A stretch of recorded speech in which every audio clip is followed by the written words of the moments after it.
कुंडलिनी सुषुप्तावस्था में रहती है। इड़ा, पिंगला, सुषुम्ना ये 3 नाड़ियां हैं। वैसे तो हमारे भीतर बहुत सारी तंत्रियां और बहुत सारी नाड़ियां हैं, लेकिन उन्होंने इड़ा, पिंगला, सुषुम्ना को जागृत करने की बात की है, कुंडलिनी को जागृत कराने की बात की है। जब हम योग की प्रक्रिया द्वारा ध्यान करके कुंडलिनी को जागृत करते हैं तो वो जो रीढ़ है वहां षट चक्रों की बात की गई है।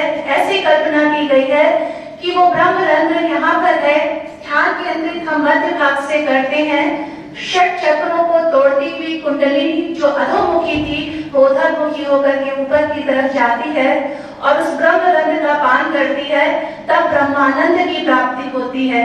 वो आनंद सर्वाधिक आनंद प्रदान करने वाला क्षण होता है। उस अवस्था को पाने के बाद निश्चित रूप से जो मस्तिष्क है पूर्णतः शांति को प्राप्त करता है और एक स्वस्थ मस्तिष्क से हम पुनः लौट करके आते हैं। जीवात्मा जो परमात्मा का ही अंश है और उससे दूर है, जब वो उससे मिलती है, उस सत्य का साक्षात्कार करती है, तब वह जानती है कि वो मायावानी शक्तियां थी जो हमारे विकारों का कारण थी, जो हमारी विकृतियों का कारण थी और उसके कारण हम द्वेष युक्त थे।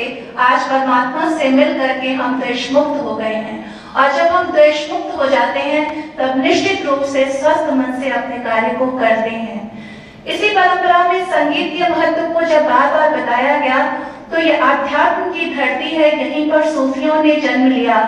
उन्होंने अपनी साधना में संगीत के महत्व को बताया। मौसीकी यानी संगीत, किस तरह से संगीत आपकी आत्मा को झंकृत करता है, किस तरह से लयबद्ध कर देता है, कैसे एकाकार कर देता है। और संगीत में ही नृत्य की भी क्रिया है। नृत्य में लयबद्ध होकर के जब वह घूमते घूमते घूमते शून्यावस्था में चला जाता है, वो शून्यावस्था उस अनहद नाद करते हुए ब्रह्म से साक्षात्कार की होती है, उससे मिलने की होती है। मिलन की वो अवस्था आनंद की अवस्था होती है। इस तरह से संगीत, योग, ये सब कुछ हमारे जीवन के लिए अत्यंत आवश्यक है। आज वर्तमान संदर्भों में ज्यादा जब हम धीरे धीरे अपनी ही सोचों के घेरे में अकेले होते जा रहे हैं, अपने मैं में घिरते जा रहे हैं, जकड़ते जा रहे हैं, बहुत सारी बुराइयों का शिकार हो रहे हैं। यही कारण है कि कल हमारे जो हमारे मुख्य अतिथि थे, उन्होंने बताया कि किस तरह से हम शुगर का शिकार हैं, किस तरह से हम बीपी का शिकार हैं, डिप्रेशन का शिकार हैं।